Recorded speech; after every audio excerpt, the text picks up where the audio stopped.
Assalamualaikum warahmatullahi wabarakatuh.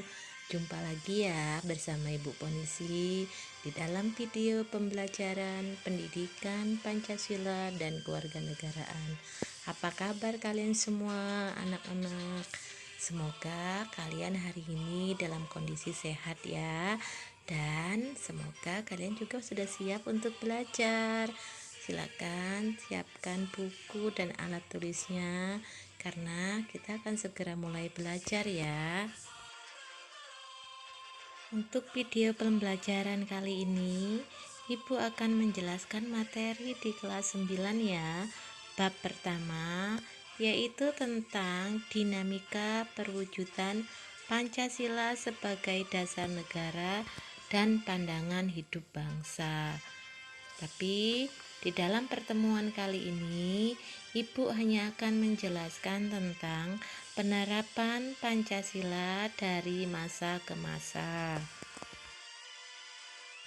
Anak-anak semua, adapun tujuan pembelajaran kita pada hari ini yang pertama adalah mensyukuri perwujudan Pancasila sebagai dasar negara yang merupakan anugerah Tuhan Yang Maha Esa. Ini adalah tujuan dari kompetensi sikap spiritual. Lalu yang kedua, menunjukkan sikap bangga terhadap tanah air sebagai perwujudan nilai-nilai Pancasila sebagai dasar negara. Ini tujuan yang kedua, yaitu tujuan dari kompetensi sikap sosial. Yang ketiga, membandingkan penerapan Pancasila dari masa ke masa. Ini adalah tujuan dari kompetensi dasar pengetahuan. Lalu yang keempat, menyajikan laporan penerapan Pancasila dari masa ke masa. Ini adalah tujuan dari kompetensi keterampilan. Nah, anak-anak Ibu semua, Ibu harapkan setelah pembelajaran pada hari ini, kalian dapat mencapai tujuan pembelajaran kita ini ya. Anak-anak, yang berikutnya ini adalah peta konsep ya.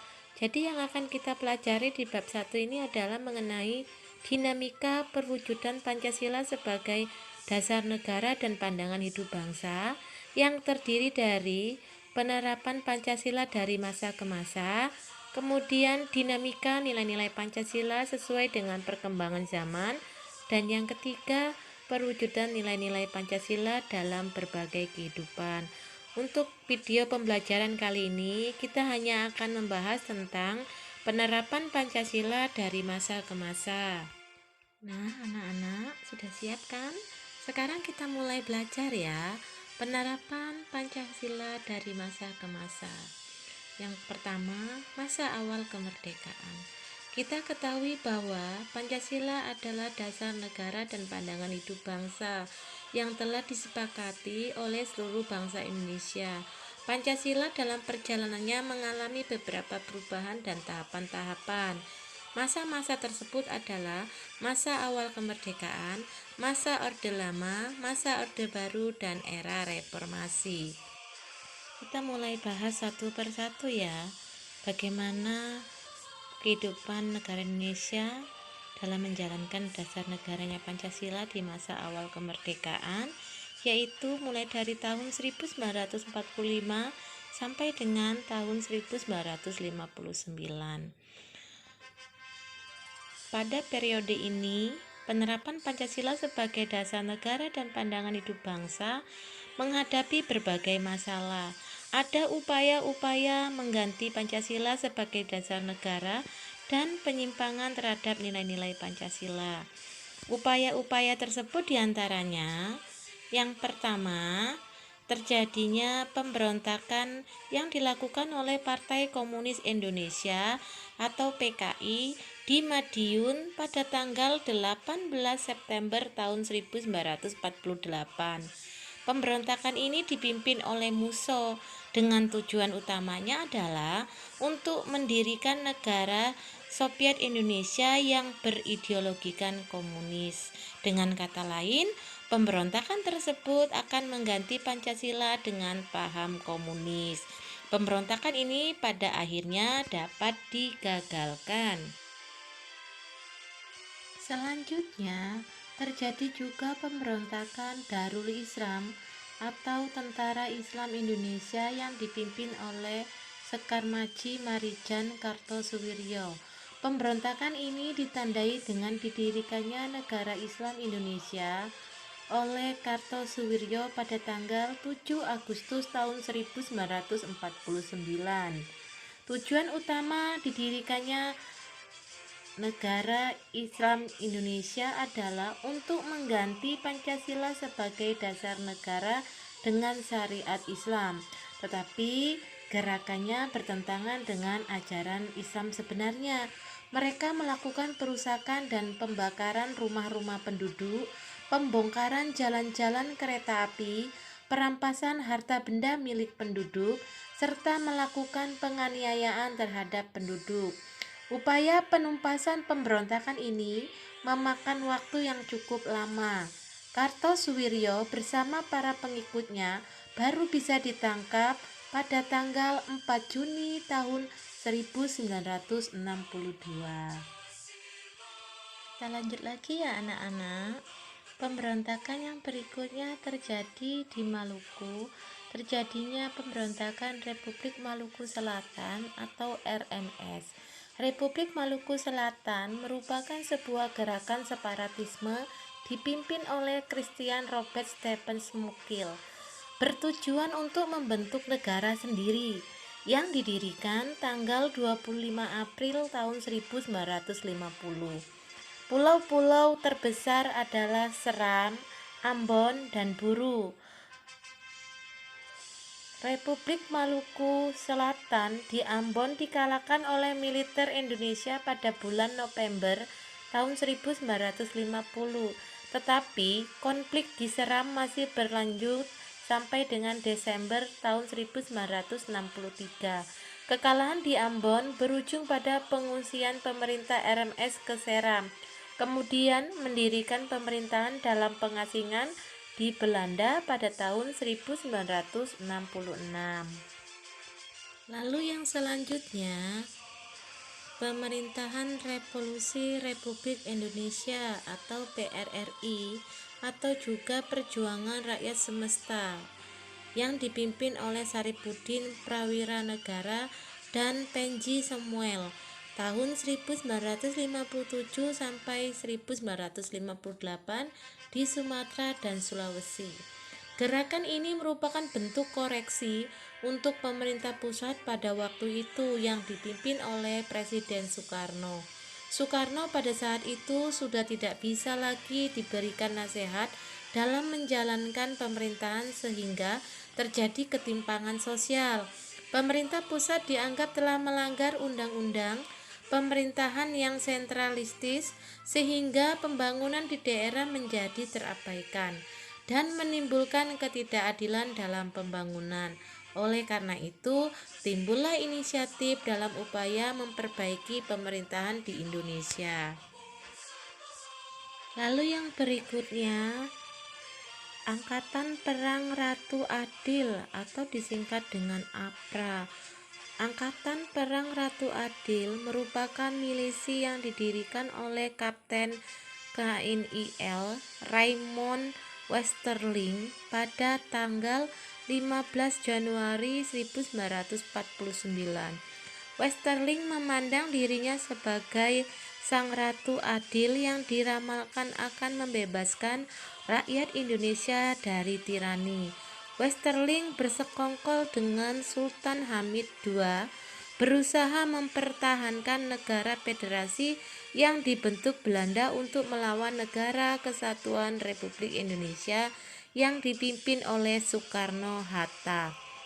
APRA telah melakukan serangan kudeta terhadap pemerintah Republik Indonesia pada tanggal 23 Januari tahun 1950 dan berhasil menduduki wilayah Bandung serta berhasil menewaskan beberapa tokoh bangsa, di antaranya Menteri Pertahanan Sultan Hamengkubuwono ke-9 dan Sekretaris Jenderal Ali Budiarjo.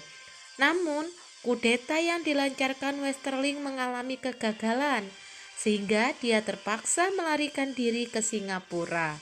Hal tersebut mempercepat pembubaran Republik Indonesia Serikat dan kembali ke bentuk Negara Kesatuan Republik Indonesia pada tanggal 17 Agustus tahun 1950.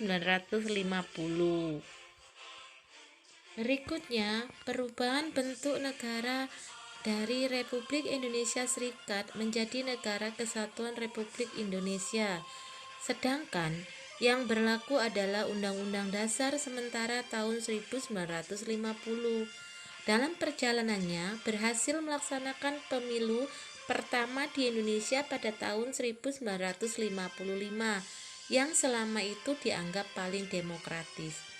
Tetapi anggota konstituante hasil pemilu tidak dapat menyusun undang-undang dasar seperti yang diharapkan. Hal ini menimbulkan krisis politik, ekonomi, dan keamanan yang menyebabkan pemerintah mengeluarkan Dekret Presiden tahun 1959.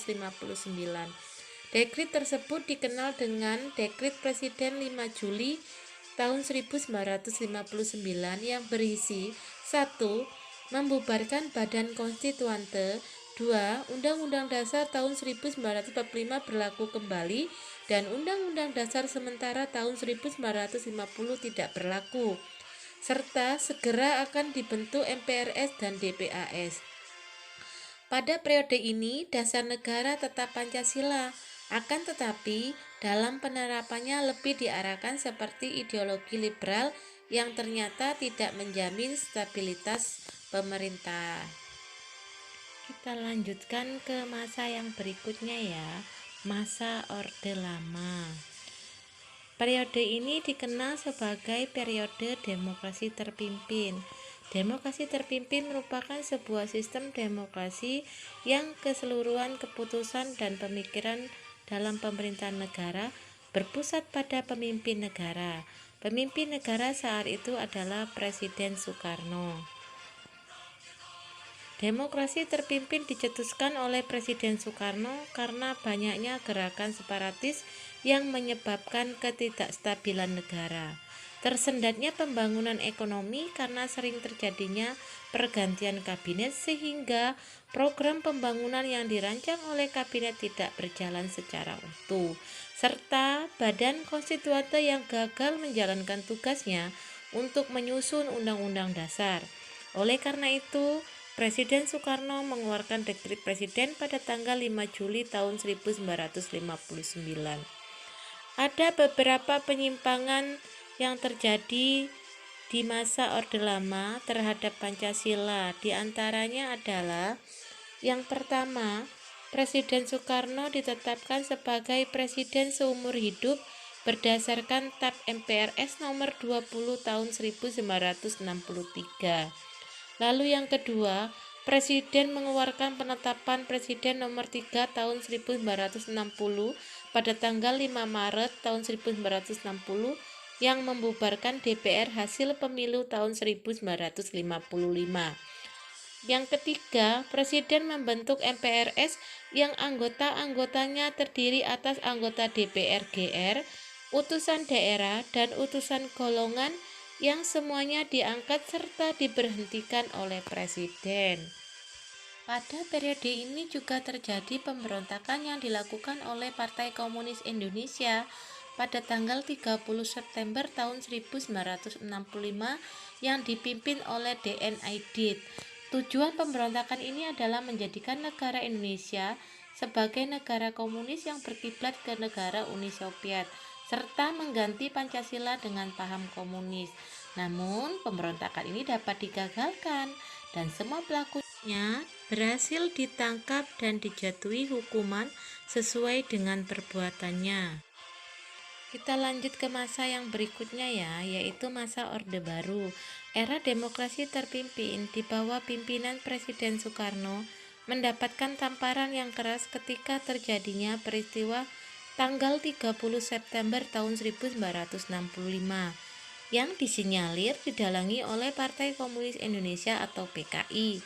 Pemberontakan PKI tersebut membawa akibat yang amat fatal bagi partai itu sendiri, yaitu dibubarkannya PKI dengan seluruh organisasi di bawah naungannya dan dinyatakan sebagai organisasi terlarang di Indonesia.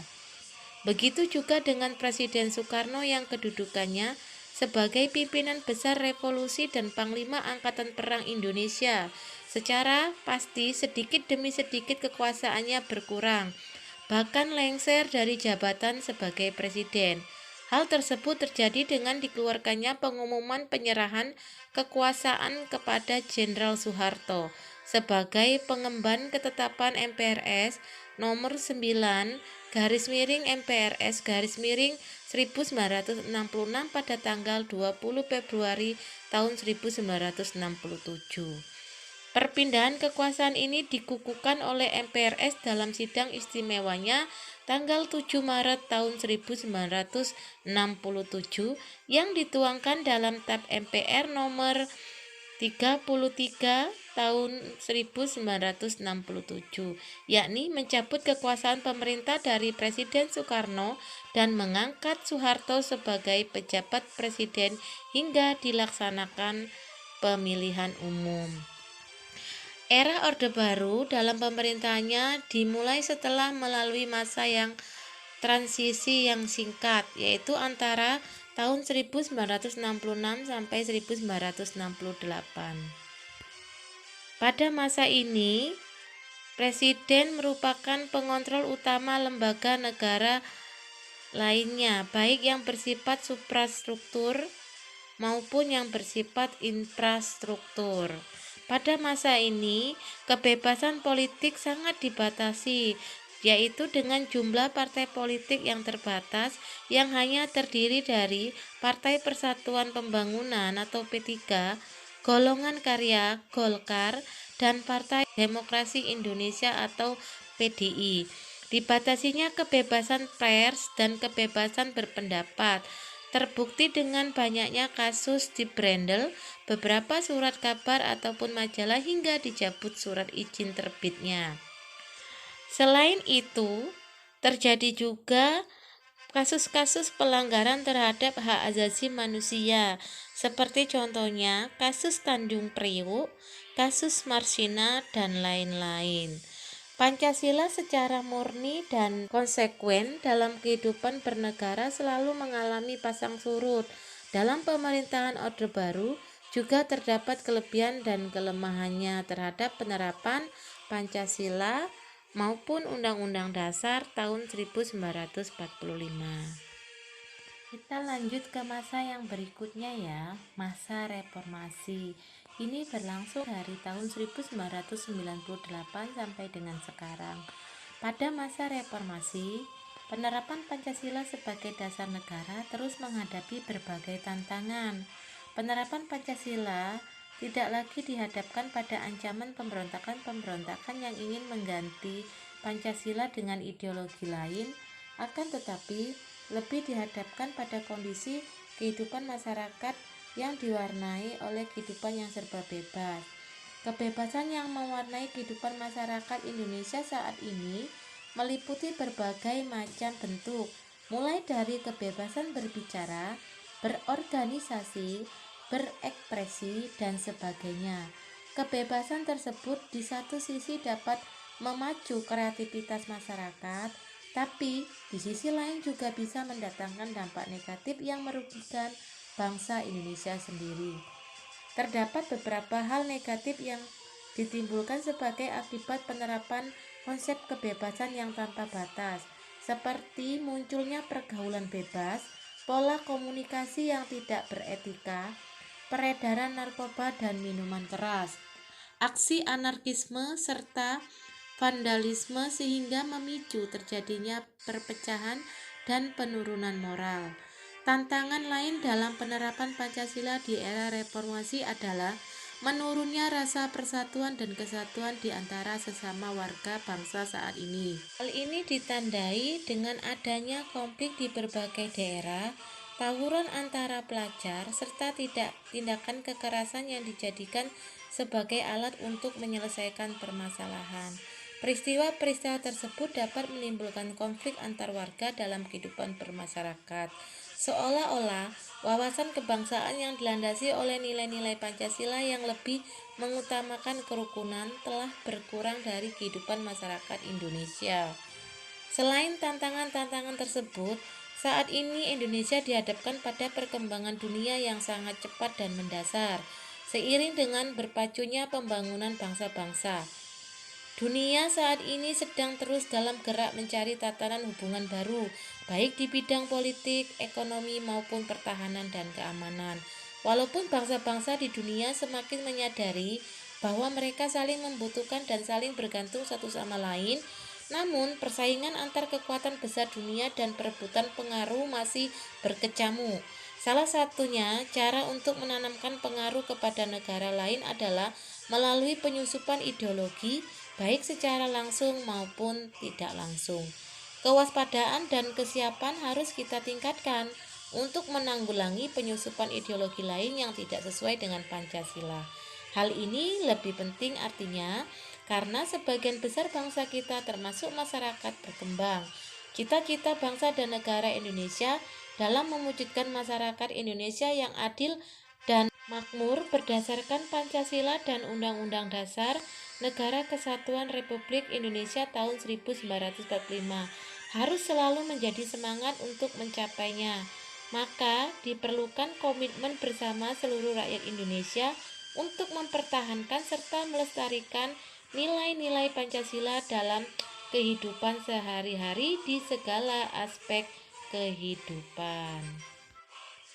Nah, anak-anak semuanya, video pembelajaran hari ini cukup sampai di sini ya.